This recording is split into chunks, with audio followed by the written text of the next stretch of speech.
পিউপেরিয়াম, এটা মানে হচ্ছে ডেলিভারি হয়ে যাওয়ার পরে 6 উইকস পর্যন্ত টাইম, 42 দিন পর্যন্ত সময়কে আমরা পিউপেরিয়াম বলি। এবং নর্মাল পিউপেরিয়াম বলতে কি বোঝায়, যে অ্যাকচুয়ালি একটা মায়ের বডির ভিতরে যত পেলভিক অর্গানসগুলো আছে বা আদার যে ফিচার্সগুলো, এগুলো নর্মাল অবস্থায় ব্যাক করতে আমরা বলি যে 42 দিনের মতো সময় কিন্তু লাগে। তো এই টাইমটাতে প্রি প্রেগনেন্ট অবস্থায় মাটা যেমন ছিল, তার বডি যেমন ছিল, সেই জায়গায় ফিরে যাওয়ার ট্রাই করে বিভিন্ন চেঞ্জেসের মাধ্যমে, যেটাকে আমরা নর্মাল পিউপেরিয়াম বলি। এখন সেখানে বিভিন্ন অ্যাবনর্মালিটি থাকতে পারে। ধরো মানে ডেলিভারির পরে পোস্টপার্টাম যে পিরিয়ডটা, এই পিরিয়ডে মায়ের নর্মালি টেম্পারেচার একটু বেশি থাকতে পারে, কিন্তু হুট করে পিউপেরিয়াল পাইরেক্সিয়া হইতে পারে, অর্থাৎ জ্বর অনেক বেশি জ্বর হচ্ছে আমরা বলি। সো এই কন্ডিশনটা হইতে পারে। পিউপেরিয়াল সেপসিস হইতে পারে, হ্যাঁ, অর্থাৎ ইনফেকশন, যেটাকে আমরা বলতেছি যে অ্যাকচুয়ালি এই পিউপেরিয়ামের টাইমটাতে তার হচ্ছে ইনফেকশন হচ্ছে, এটা হইতে পারে। এবং ইনফেকশনের ফলেও জ্বর থাকবে, ফিভার থাকবে।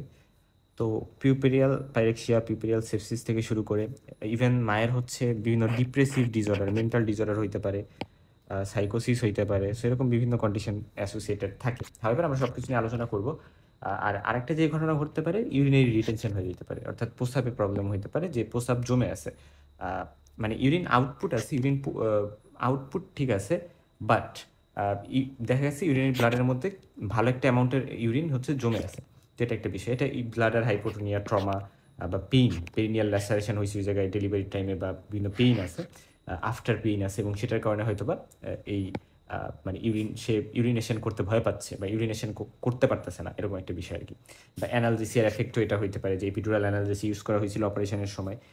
হেমাটোমা, দুই জায়গায় যে হেমাটোমা, ভালভাল হেমাটোমা, বা এই সকল কারণে হইতে পারে। এখন আসো আমরা যদি এমন দেখি যে কোনো ইউরিন 4 ঘন্টা এর বেশি সময় ধরে ভয়েড করতে পারতেছে না, তো আমরা ডায়াগনোসিস করলাম যে ইউরিনারি রিটেনশন আছে। এবং বেশ কিছু সিম্পল মেজার্স আছে, যেমন ধরো আমরা অ্যানাল ওই জায়গার যে পেইনটা আছে, ওই পেইনটা রিলিভ করার ট্রাই করলাম, ফলে সে প্রস্রাব করলো, এবং আমরা ওই মহিলাকে ইনকারেজ করলাম, রিঅ্যাসিওর করলাম যে আপনি করতে পারবেন প্রস্রাব, সমস্যা নেই। বা হচ্ছে হেমাটোমা থাকলে সেটা আমরা রুল আউট করলাম যে আচ্ছা হেমাটোমা নাই। এটা করার পর আমরা কী করলাম, ব্লাডারে একটা ক্যাথেটার ঢুকাই দিলাম, ফলে ক্যাথেটার দিয়ে ইউরিনটা বের হয়ে আসবে, মহিলাটা রিলিফ পাবে, রাইট, রিটেনশনটা বের হয়ে আসবে, ফলে ব্লাডার টিম্পেটি হবে। এবং ক্যাথেটারটা আমরা 24 ঘন্টা রাখি, কারণ ক্যাথেটার বের করার পরে যদি আবার রিটেনশন হয়, সেই জন্য আমরা হচ্ছে গিয়ে ক্যাথেটারটা 24 ঘন্টার মধ্যে রাখি। এবং পরবর্তীতে রাখার পরে ওখানে যে পেইন, ইডিমা বা হাইপোটোনিয়া বা ব্রিজিং, এগুলো আমরা ফিক্স করার ট্রাই করি, এবং পরবর্তীতে আমরা ক্যাথেটারটা রিমুভ করলাম, এবং পরবর্তীতে সে নিজে নিজে ভয়েড করবে। যদি ভয়েড করতে পারে তাহলে তো ভালোই, যে ইউরিনটা বের করতে পারতেছে। বাট যদি ভয়েড না করতে পারে, আমরা আবারও ক্যাথেটারাইজ করবো, ঠিক আছে। এবং আমরা ক্যাথেটারাইজ করে দেখবো যে তার ভিতরে কতটুকু ইউরিন আছে, সেটা আমরা একটু মেজার করবো, রেসিডুয়াল ভলিউম কত। যদি দেখি 200 ml কম জমা আছে, তাহলে হচ্ছে কনজারভেটিভ ম্যানেজমেন্ট দিয়ে ঠিক করা যাবে। বাট 200 ml বেশি থাকলে কিন্তু ক্যাথেটারটা লং ডিউরেশন ধরে রাখতে হইতে পারে। পিউপেরাল পাইরেক্সিয়া মানে হচ্ছে যে মায়ের টেম্পারেচার, বডির টেম্পারেচারটা পোস্টপার্টাম বা ডেলিভারির পরে, মানে ডেলিভারির প্রথম 24 ঘন্টায় দেখা যায় যে টেম্পারেচারটা এমনিতে একটু বেশি থাকে, বাট 24 ঘন্টা পরে যায় আমি যখন টেম্পারেচার মেজার করতেছি, দুইবার, একবার করলাম, তার পরের দিন আবার করলাম, মানে 24 ঘন্টা পরে আবার করছি, ঠিক আছে। তো তারপরে দেখলাম আমি টেম্পারেচারটা 100.4 ডিগ্রি ফারেনহাইট বা তার থেকে বেশি, অর্থাৎ 38 ডিগ্রি সেন্টিগ্রেডের থেকে বেশি। এবং এটা নর্মালি ডেলিভারি হওয়ার 10 দিনের মধ্যে পাওয়া যায়, বাট 24 ঘন্টার পরে হিসাব আমরা করবো, কারণ 24 ঘন্টার মাঝে এমনিতেও একটু টেম্পারেচার বেশি থাকতে পারে। আর যদি এমন আমরা দেখি যে ফিভারটা পারসিস্টেন্ট, মানে কমতেছেই না, এবং চাইল্ড বার্থের পরে, তাহলে সেটা মোস্ট কমনলি হচ্ছে জেনিটাল ট্র্যাক্ট ইনফেকশন, বা আমরা বলি পিউপেরিয়াল সেপসিসের কারণে হয়। সো পারসিস্টেন্ট ইনফেকশন, মানে পারসিস্টেন্ট ফিভার থাকলে সেটা ইনফেকশনকে ইন্ডিকেট করে। সো এরকম বিভিন্ন কারণ, কিন্তু আরও বিভিন্ন কারণে ফিভার হইতে পারে বা পাইরেক্সিয়া হইতে পারে। আমরা বলি যে ব্রেস্ট ইনগর্সমেন্ট, ম্যাস্টাইটিস, অর্থাৎ ব্রেস্ট নিপল, ব্রেস্টের ওই জায়গায় ইনফ্লামেশন, বা ব্রেস্ট ইনগর্সমেন্ট মানে হচ্ছে ব্রেস্টটা ফুলে যাওয়া, বা ফুলে যাওয়া কীভাবে ফুলছে, ইউজুয়ালি আমরা বলি মিল্ক, মায়ের যে মিল্ক আছে, দুধ আছে, দুধ জমে ব্রেস্ট ফুলে গেছে। অ্যাটেলেকটেসিস, স্পেশালি লাঙের লোয়ার পার্টে অ্যাটেলেকটেসিস হওয়া, ফলে মানে লাঙের একটা প্রবলেম হয়েছে। সো এটা একটা বিষয়। তারপরে জেনিটাল ট্র্যাক্ট ইনফেকশন, আমরা বলতেছি পিউপেরাল সেপসিস যেটা, বা wound infection, urinary tract infection, তারপরে ফরেন বডি, তারপরে থ্রোম্বোফ্লেবাইটিস, এরকম বিভিন্ন কারণে কিন্তু জ্বর বা পাইরেক্সিয়া থাকতে পারে। সো আমরা এরকম বিভিন্ন কারণগুলো এখানে দেখানোর ট্রাই করছি, যে wound infection, urinary tract infection, thrombosis বা থ্রোম্বোফ্লেবাইটিস, জেনিটাল ট্র্যাক্ট ইনফেকশন, অ্যাটেলেকটেসিস, অর্থাৎ বিভিন্ন অর্গানে বিভিন্ন সমস্যা। এখন ব্রেস্ট ইনগর্সমেন্ট বলতে কি বলছি, আমি একটু ধারণা দেওয়ার ট্রাই করি। যে দেখো এখানে টেম্পারেচার বেশি থাকতে পারে, মায়ের মানে দুধ জমে ব্রেস্টটা ফুলে গেছে এবং এই অবস্থায় মায়ের ব্রেস্টটা খুবই মানে শক্ত হয়ে যায় একটু এবং ব্যথা ব্যথা লাগে এবং ইউজুয়ালি 2 সাইডের ব্রেস্টই হয়। আর ব্রেস্ট টাচ করলে একটু গরম গরম লাগে এবং মা যখন ব্রেস্ট ফিডিং করাবে বাচ্চাকে, বাচ্চা যখন ব্রেস্ট সাক করতে যাবে তখন মা কিন্তু পেইন অনুভব করে, মা ব্যথা পায় এবং এই জন্য মা সাকিং করাইতে চায় না। স্পেশালি দেখা যায় ডেলিভারির 2 থেকে 3 দিনের মধ্যে এরকম হইতে পারে, মানে ফার্স্ট 2-3 দিন এরকম হয় স্পেশালি। এরকম হওয়ার একটা চান্স থাকে, কারণ যেহেতু বাচ্চাকে শুরুতে ব্রেস্ট ফিডিং করাবে, মা অভ্যস্ত থাকে না। এই জন্য মাকে ইনকারেজ করতে হবে কিন্তু, হ্যাঁ। তো এই জন্য ফার্স্টে আরেকটা জিনিস করতে হবে যে ব্রেস্ট, আমরা বলি যে এখানে একটা টার্ম আছে দেখো, যে ম্যানুয়াল এক্সপ্রেশন অফ মিল্ক, অর্থাৎ যেহেতু মানে ব্রেস্টের মধ্যে মিল্ক জমে আছে, সো দুধটাকে ফার্স্টে কী করতে হবে, বের করতে হবে কিছুটা। বোথ ব্রেস্ট বা যে ব্রেস্টে এরকম হয়েছে সেই ব্রেস্টটা থেকে ম্যানুয়ালি বা নিজে নিজেই দুধটা বের করতে হবে। তারপরে মানে ফার্স্টে মানে একটু ফাঁকা করে দিতে হবে, তারপরে আস্তে আস্তে কিন্তু মানে পরবর্তীতে আবার বাচ্চা ব্রেস্ট ফিড করবে এবং এভাবে কিন্তু একটু রিলিফ পাওয়া যাইতে পারে, ঠিক আছে। এবং এটা খুব ইম্পর্টেন্ট। এখন আসা যাক যে কীভাবে ম্যানেজ করা যায়। ওই যে বললাম যে ফিডিং টেকনিকটা ঠিক করতে হবে এবং বেবি মানে বেবিকে তারপরে সাক করা, তারপরে বেবি সাক করবে এবং ব্রেস্টটাকে সাপোর্ট দিতে হবে। এক্ষেত্রে টাইট ব্রা পরা যাইতে পারে বা ইনার পরা যাইতে পারে, যেটা ব্রেস্টটাকে সাপোর্ট দিয়ে রাখবে, এবং কোল্ড কম্প্রেস, অ্যানালজেসিক্স এগুলো ইউজ করা যাইতে পারে। ম্যাস্টাইটিস হচ্ছে ব্রেস্ট প্যারেনকাইমার ইনফ্লামেশন ইনফেকশন এবং এটা স্টাফিলোকক্কাস অরিয়াস দ্বারা হতে পারে। বাচ্চা যখন মিল্ক সাক করতেছে বাচ্চার ওরাল ক্যাভিটি, নোজ, এরকম বিভিন্ন জায়গা থেকে স্টাফিলোকক্কাস অরিয়াস ইনফেকশনটা হতে পারে এবং এটার ফলে ওইটা নিপলসে যায় বিভিন্ন ক্রাক, ইনফেকশনস, ফিশার এগুলা কিন্তু করতে পারে এবং ইনকারেক্ট ফিডিং টেকনিকের ফলে এটা হইতে পারে।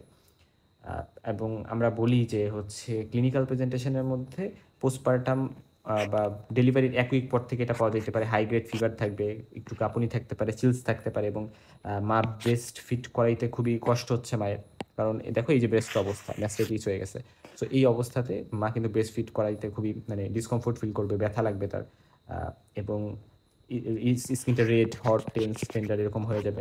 অ্যান্টিবায়োটিক আমার দিতে হবে, ডাইক্লক্সাসিলিন দেওয়া যেতে পারে।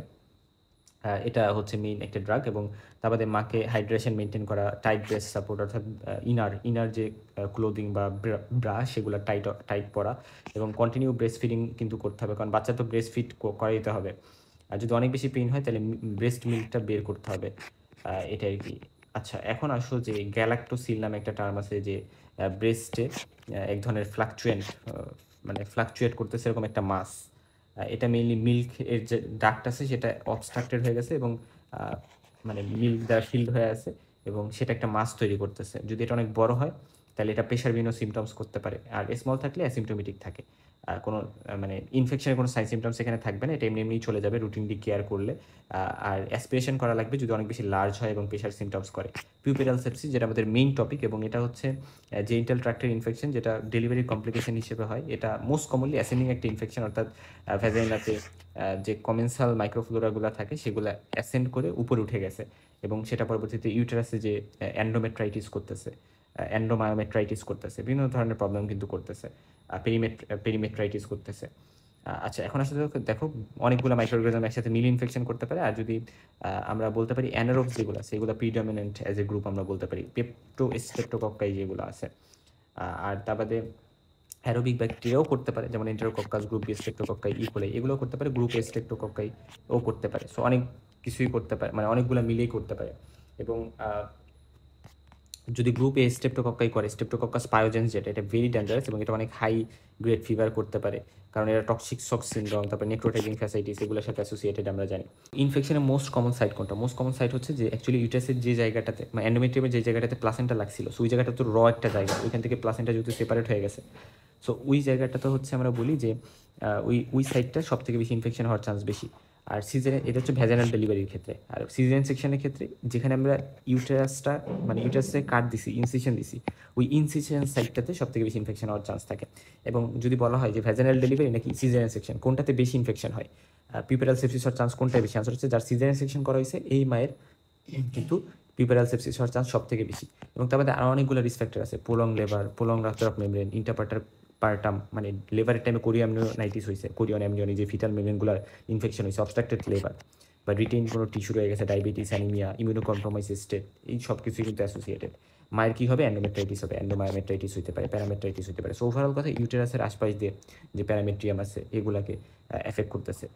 এবং আমরা বলি যে পেলভিক সেলুলাইটিস কিন্তু এরা করতে পারে, এরা কিন্তু পেলভিক পেরিটোনাইটিস করতে পারে।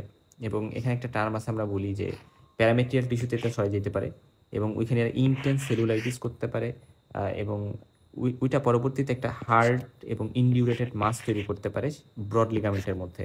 তো ব্রড লিগামেন্টের মধ্যে যখন এটা তৈরি করবে, সেটাকে আমরা প্যারামেট্রিয়াল ফ্লেগমন নামে একটা নাম হচ্ছে আমরা দিই। এটা আপনি একটু মনে রাখতে পারো। এবং এটা সিজারিয়ান সেকশনের পরে এটা হইতে পারে মেইনলি সিভিয়ার কেসে। এবং পেরিটোনিয়াম, অ্যাডনেক্সা মানে ওভারি, ফেলোপিয়ান টিউব, তারপরে এই সকল জায়গা, তারপরে পেলভিক অ্যাবসেস করতে পারে। এই সকল জিনিসগুলো একটু মাথায় রাখলাম আমরা। সো পেশেন্ট কী নিয়ে প্রেজেন্ট করবে? ফিভার থাকবে, পিউপেরাল সেপসিসের পেশেন্টের, অ্যাবডোমিনে পেইন থাকতে পারে। এবং আমরা অ্যাবডোমিনাল এক্সামিনেশন করে টেন্ডার একটা ইউটেরাস, ইউটেরাইন সাবইনভলিউশন, তার ইউটেরাসটা আগের জায়গায় ফিরে ঠিকঠাক করে যাচ্ছে না। এবং ফাউল স্মেলিং লোকিয়া, যে সিক্রেশনটা ভ্যাজাইনা থেকে হচ্ছে লোকিয়াটা, সেটা ফাউল স্মেলিং এবং ডার্টি ভ্যাজাইনাল ডিসচার্জ আমরা পাচ্ছি। লোকিয়া পাইলেও সেটা স্ক্যানটি পাইতে পারি আমরা। এবং ভ্যাজাইনাল এক্সামিনেশন করে আমরা মানে কোনো ফরেন বডি আছে কিনা এটি একটু চেক করলাম, ফর্নিশিয়াল টেন্ডারনেস পাইতে পারি। আবার প্যারামেট্রিয়ামে ওই যে মাস বা ইন্ডিউরেশন আছে কিনা এটা আমরা একটু চেক করলাম। ইনভেস্টিগেশনের মধ্যে সিবিসি, টোটাল লিউকোসাইট কাউন্ট, তারপরে differential leukocyte count, urine microscopy এবং কালচার সেন্সিটিভিটি আমরা করবো। এবং হাইভেজেনাল সব নিব, কালচার সেন্সিটিভিটি করতে তো আমার এটা লাগবে। এবং এটা করে আমরা অ্যান্টিবায়োটিক, তবে একটা ইম্পর্টেন্ট কথা যে অ্যান্টিবায়োটিক আমরা স্টার্ট করে দিব, আমরা রিপোর্টের জন্য অপেক্ষা করবো না। রিপোর্ট আসবে, তারপরে আমরা হয়তো মডিফাই করতে পারি। এবং ব্লাড কালচার করা যেতে পারে সেপ্টিসিমে যদি আমি ডাউট করি, এটা ইম্পর্টেন্ট। এবং আল্ট্রাসাউন্ডও করা যেতে পারে, স্পেশালি আমরা পেলভিস রিজনে আল্ট্রাসাউন্ড করবো যে রিটেন কোনো টিস্যু ভিতরে রয়ে গেছে কিনা, বা পেলভিক কোনো মাস বা অ্যাক্সেস আছে কিনা। এটা গেল। এখন আসো যে ট্রিটমেন্ট আমরা সাপোর্টিভ কেয়ার দিব। ফার্স্টে পেশেন্টকে আইসিইউতে বা এসডিইউতে ভর্তি করবো এবং তারপরে ব্রড স্পেকট্রাম অ্যান্টিবায়োটিক কিন্তু ইউজ করবো। কালচার সেন্সিটিভিটির জন্য ওয়েট করা যাবে না। গোল্ড স্ট্যান্ডার্ড অ্যান্টিবায়োটিক হচ্ছে আমরা বলি ক্লিন্ডামাইসিন সাথে জেন্টামাইসিন। অল্টারনেটিভ হিসেবে অ্যাম্পিসিলিন, জেন্টামাইসিন, মেট্রোনিডাজল দেওয়া যেতে পারে। এটা অ্যানারোবিক সাপোর্টটা দিবে। আর সিভিয়ার সেপসিস যদি থাকে তাহলে পাইপারেসিলিন, ট্যাজোভেক্টম, এটাতে আমরা যাইতে হবে। এটা হচ্ছে গেল। আর মানে অ্যান্টিস্টাফাইলোকক্কাল যে মানে পেনিসিলিন আমরা বলি।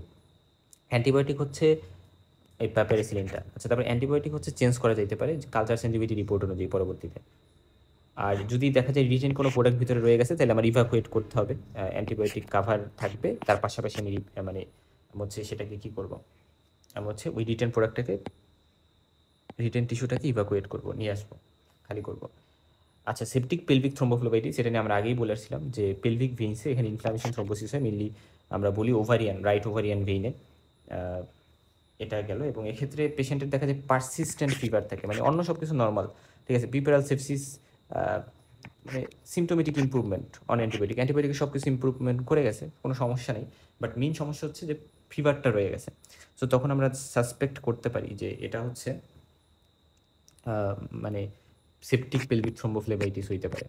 আচ্ছা, ম্যানেজমেন্টটা আমরা কী দিব? আমরা ওই যে এটা আমরা গত ভিডিওতে পড়ে আসছি যে ম্যানেজমেন্টটা আমরা কিন্তু এখানে হেপারিন দিতে পারি এবং ব্রড স্পেকট্রাম অ্যান্টিবায়োটিকের সাথে অ্যাড করব, এগুলো কন্টিনিউ করব।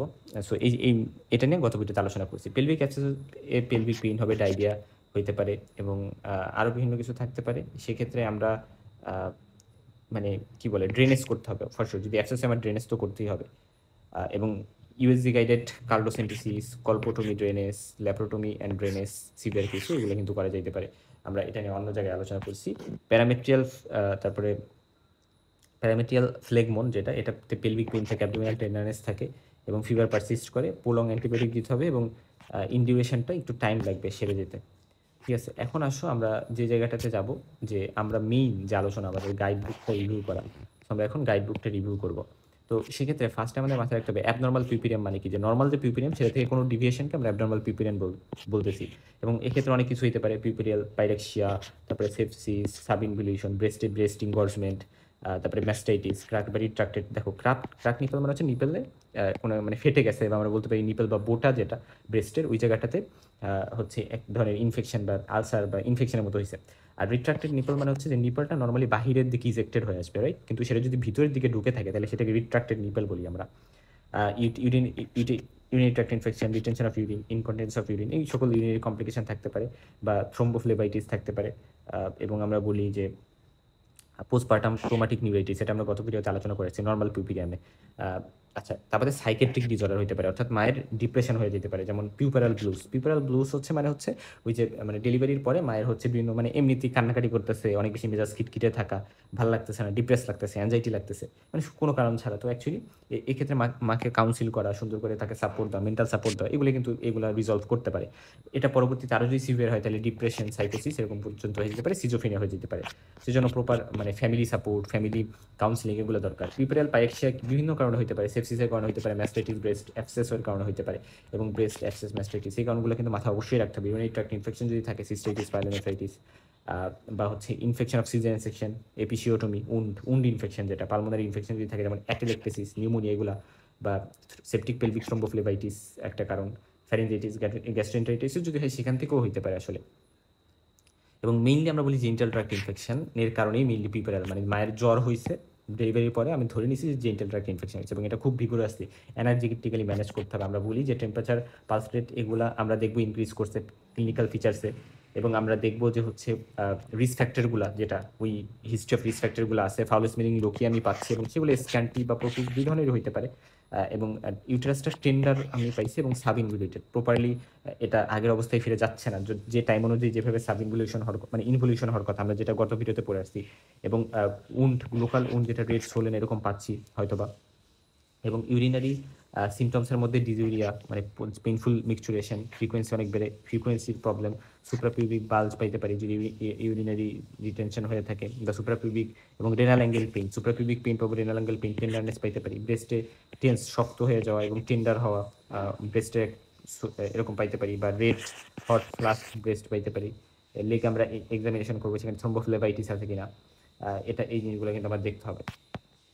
ইনভেস্টিগেশন অবশ্যই আমার সিবিসি করতে হবে, কমপ্লিট ব্লাড কাউন্ট করতে হবে, আমি ইএসআর, হিমোগ্লোবিন এইগুলো করব, এবং ইউরিন রুটিন মাইক্রোস্কোপিক এক্সামিনেশন, এবং হাই ভেজানাল সোয়াব, এন্ডোসার্ভাইকাল সোয়াব এগুলো তো নিতেই হবে, এবং সেগুলো নিয়ে কালচার সেন্সিটিভিটি করতে হবে। চেস্ট এক্সরে করা যেতে পারে, আল্ট্রাসাউন্ড আমরা একটা করবো পেলভিসে, এবং অ্যাডোকুয়েট ফ্লুইড এবং ক্যালোরি কিন্তু মেকশিওর করতে হবে। অ্যান্টিপাইরেটিক প্যারাসিটামল তো আমি কন্টিনিউ করবোই ফিভার এর জন্য, এবং পাশাপাশি আমার স্পেসিফিক ট্রিটমেন্ট হচ্ছে অ্যাকচুয়ালি কজের আইডেন্টিফাই করা, কজকে আইডেন্টিফাই করা, এটা ইম্পর্টেন্ট। হ্যাঁ, আর ব্রড স্পেকট্রাম অ্যান্টিবায়োটিক এটা অবশ্যই স্টার্ট করে দিতে হবে। আচ্ছা, এখন আসো যে আমরা যে জায়গাটাতে চলে যাব, ধরো একটা কেস হিস্ট্রি, কেস সিনারিওর কথা চিন্তা করা। আচ্ছা, ডিউতে আসছে এরকম একটা দেখি আমরা, যে দেখো একটা লেডি 2 দিন ধরে ফিভার ডেভেলপ করছে, এবং একটা হোম ডেলিভারি হিস্ট্রি আছে 5 দিন আগে। ঠিক আছে, তার মানে তার ডেলিভারির 3 দিন পর থেকে হচ্ছে মানে একটা ফিভার ডেভেলপ করছে। এবং তাহলে আমরা বলি সেকেন্ড ডে অফ প্রিপেরিয়াম, এটা ফার্স্ট টাইম বলে নিব, second day of puerperium after normal vaginal delivery, এখানে লেখা আছে with puerperal pyrexia. Puerperal pyrexia এটা আমরা ধরে নিচ্ছি এটা পিউপেরিয়াল সেপসিসের কারণে আসলে হয়েছে। ঠিক আছে, মেইনলি ইম্পর্টেন্ট কজগুলো আমরা মেনশন করতে বলছে, পিউপেরিয়াল সেপসিস একটা কারণ হতে পারে, আর অনেকগুলো কারণ থাকতে পারে, বাট মেইনলি এখানে মনে হচ্ছে পিউপেরিয়াল সেপসিসের কারণে হয়েছে। এবং দেখো থার্ড অফ পিউপেরিয়াম, এবং এখানে একটা হোম ডেলিভারি হিস্ট্রি আছে এবং টেম্পারেচার বেশি, তো এটা বললে আমি বুঝে যাবো পিউপেরিয়াল পাইরেক্সিয়া টার্মটা এখানে আসলে বোঝানোর ট্রাই করতেছে। আর পিউপেরিয়াল সেপসিস বা পিউপেরিয়াল যে ইনফেকশন, এটা বলতে কি বোঝায় এটা আমরা আশা করি বুঝতে বাকি নেই। এবং এখানে দুইটা অকেশনে আমি টেম্পারেচার বেশি পাবো, এবং সেক্ষেত্রে ভেজানাল ডিসচার্জ থাকবে, ফাউল স্মেলিং ডিসচার্জ থাকবে, পেলভিক পেইন থাকতে পারে, সাব ইনভলিউশন থাকবে, সো এই প্রবলেমগুলো তো থাকবে। এবং কী কজ থাকতে পারে বা প্রিডিসপোজিং ফ্যাক্টর থাকতে পারে, অ্যান্টিপার্টাম কিছু ফ্যাক্টর, পোস্টপার্টাম কিছু ফ্যাক্টর থাকতে পারে। অ্যান্টিপার্টাম ফ্যাক্টরের মধ্যে আমরা বলি, এবং এটা ascending infection, right, malnutrition, anaemia, immuno compromised condition, বা preterm labour, premature rupture of membrane, prolong rupture of membrane, বা ইমিউনো ডিফিসিয়েন্সি, ডায়াবেটিস মেলাইটাস, সেগুলো। আর ইন্টারপার্টাম পিরিয়ড মানে হচ্ছে লেবারের টাইমে হচ্ছে repeated vaginal examination, prolong rupture of membrane, dehydration, ketoacidosis, operative trauma যেটা আর কি, তারপরে অ্যান্টিপার্টাম হেমোরেজ, পোস্টপার্টাম হেমোরেজ, তারপরে প্লাসেন্টা টিস্যু যদি রিটিন থেকে যায়, সিজারিয়ান ডেলিভারি, এতে বেশি রিস্ক থাকে, প্রলংড অবস্ট্রাক্টেড লেবার এগুলোতে রিস্ক থাকে বেশি। এবং mainly streptococcus haemolyticus group A যেগুলো, যেটা streptococcus pyogenes, toxic shock syndrome, leukoplasmic সেগুলো এরা করতে পারে। তারপরে GBS, staphylococcus agalactiae, staphylococcus pyogenes, তারপরে মেথিসিলিন রেজিস্ট্যান্স মানে স্টাফিলোকক্কাস অরিয়াস, সেরকম বিভিন্ন অর্গানিজম কিন্তু আছে। অ্যানারোবিকগুলা এর কথা আমাদের মাথায় রাখতে হবে, পেপটোকক্কাস, তারপরে ব্যাকটেরিয়াস, এগুলোও কিন্তু কন্ট্রিবিউট করতে পারে। আর ভ্যাজিনাল ফ্লোরা যেগুলা, এগুলো হচ্ছে কিন্তু আমরা জানি লেট প্রেগনেন্সিতে এরা কিন্তু আমরা ভ্যাজিনাল ফ্লোরা হিসেবে থাকে, এবং এইগুলোই কিন্তু দেখা যায় অ্যাসেন্ডিং, মানে নর্মাল জায়গা থেকেও পরবর্তীতে ইউটারাসে গিয়ে এরা ইনফেকশন করতে পারে।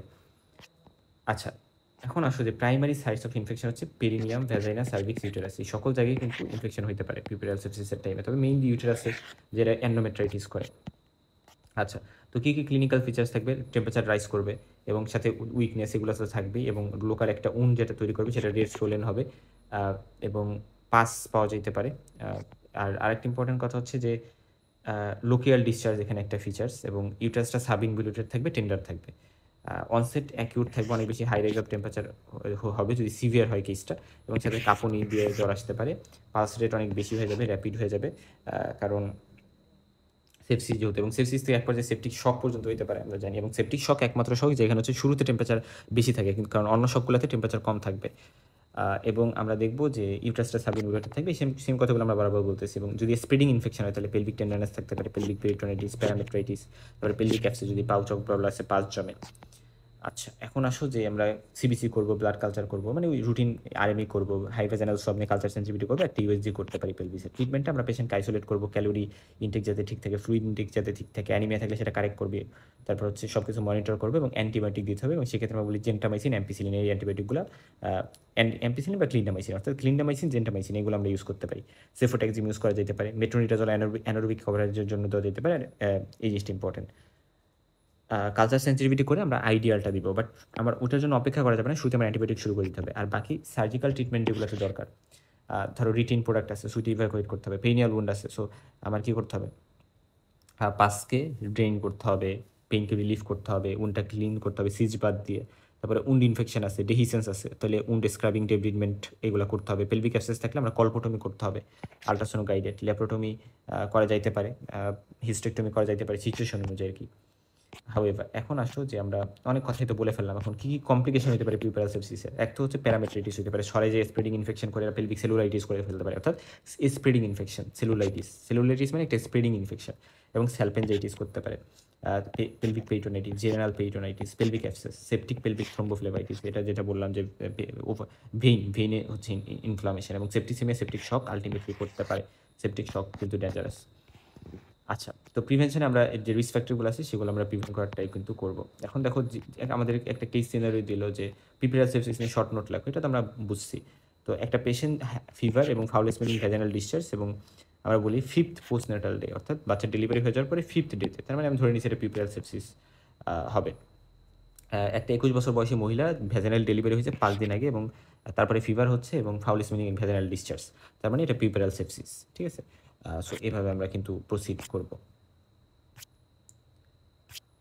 ওকে, এরপরে আসো যে আমরা সাব ইনভলিউশনে গত ভিডিওতে কথা বলছি, এখানে আর কিছু বলবো না। ইউরিনারি কমপ্লিকেশনে কী কী হতে পারে সেই জিনিসগুলো আমরা আলোচনা করছি, এবং আমরা কীভাবে dysuria, frequency, urgency, low grade fever, with or without chills থাকতে পারে, সুপ্রাপিউবিক টেন্ডারনেস, ইউরিনারি রিটেনশন এগুলো থাকতে পারে। এবং সেক্ষেত্রে আমরা এটা কিসের ম্যানেজমেন্ট বললাম? এটা ইউরিনারি ট্রাক্ট ইনফেকশন পিউপিরিয়ামের টাইমে, মানে পোস্ট ডেলিভারি বা ডেলিভারি হয়ে যাওয়ার পরে।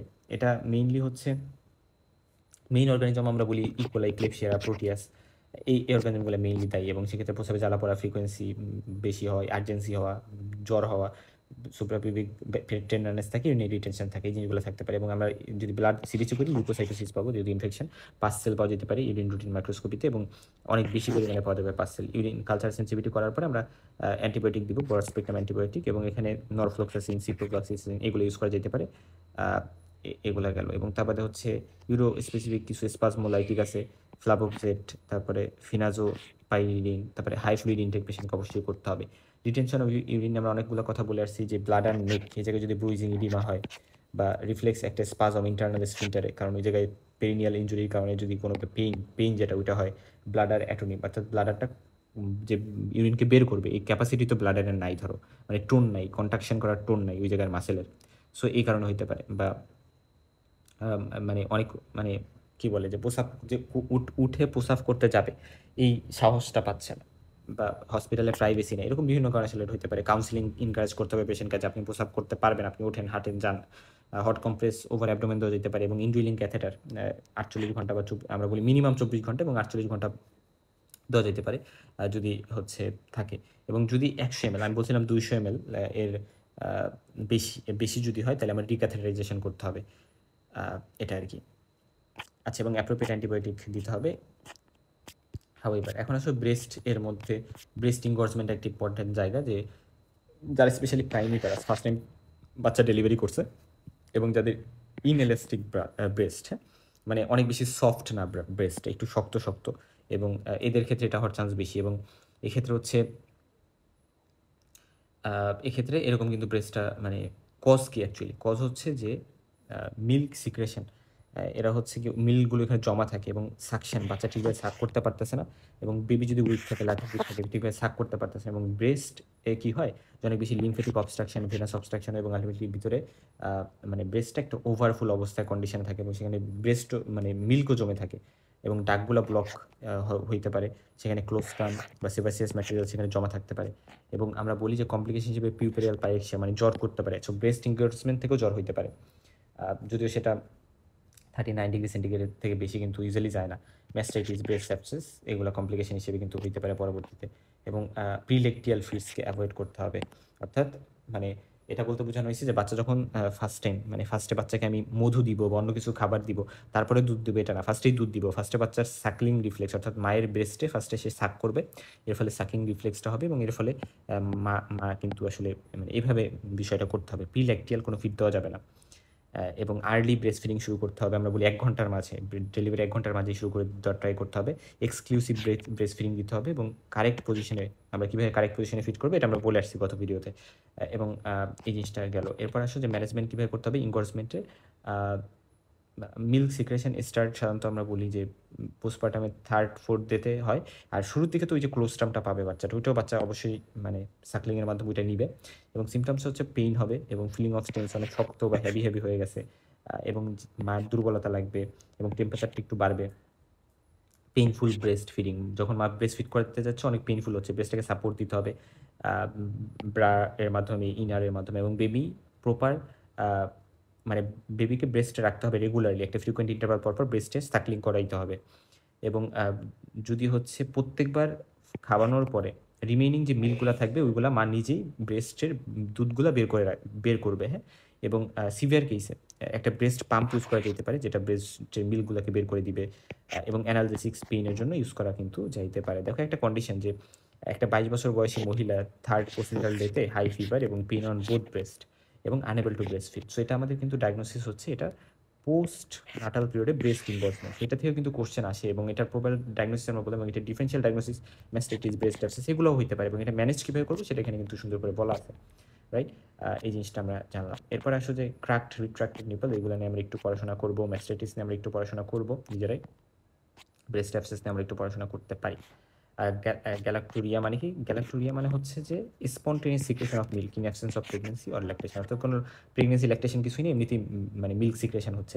এটা প্রোল্যাকটিন হরমোন এক্সেস প্রোডাকশনের কারণে, পিটুইটারি টিউমারের কারণে, হাইপোথাইরিজম বা হাইপারথাইরিজমের কারণে, বাট বিভিন্ন ড্রাগ যেমন রিসারপিন, ফেনোথাইজিন, মিথেলডোপা, এই সকল ড্রাগের কারণে এটা হইতে পারে। এবং এটা এই টার্মটা আমরা জেনে রাখলাম। ল্যাকটেশনাল ফেলিওর মানে হচ্ছে ব্রেস্ট ফিডিংয়ে ল্যাকটেশনাল ফেলিওর মানে হচ্ছে যে low milk supply in breast feeding mother, অর্থাৎ মাদারে হচ্ছে মিল্ক আসতেছে না, বেশি দুধ আসতেছে না।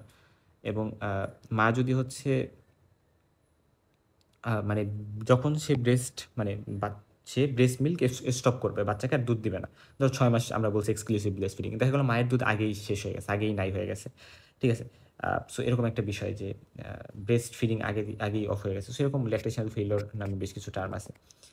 তো ইনফ্রিকুয়েন্ট সাকলিং, বাচ্চাকে ঠিকঠাক দুধ খাওয়াচ্ছে না, এটা একটা বিষয়। বা মায়ের অনেক বেশি পিউপিরিয়ামের টাইমে অনেক ডিপ্রেশন, অ্যাংজাইটি আছে, অনেক বেশি রিলাক্টেন্স, মা মানে কি বলে যে বাচ্চাকে ঠিকঠাক নার্সিং করতে মানে অনীহা প্রকাশ করতেছে, নিপেলগুলো ঠিকভাবে ডেভেলপড না, ব্রেস্ট লেশন আছে সেখানে, পেইনফুল ব্রেস্ট লেশন, এবং প্রোল্যাকটিন ইনহিবিটর বিভিন্ন কিছু যেমন ডায়োরেটিক্স, পাইরিডক্সিন, আর্গোট প্রিপারেশন, এগুলো সে নিচ্ছে, এই সকল জিনিসগুলো কিন্তু এখানে এফেক্ট ফেলতে পারে।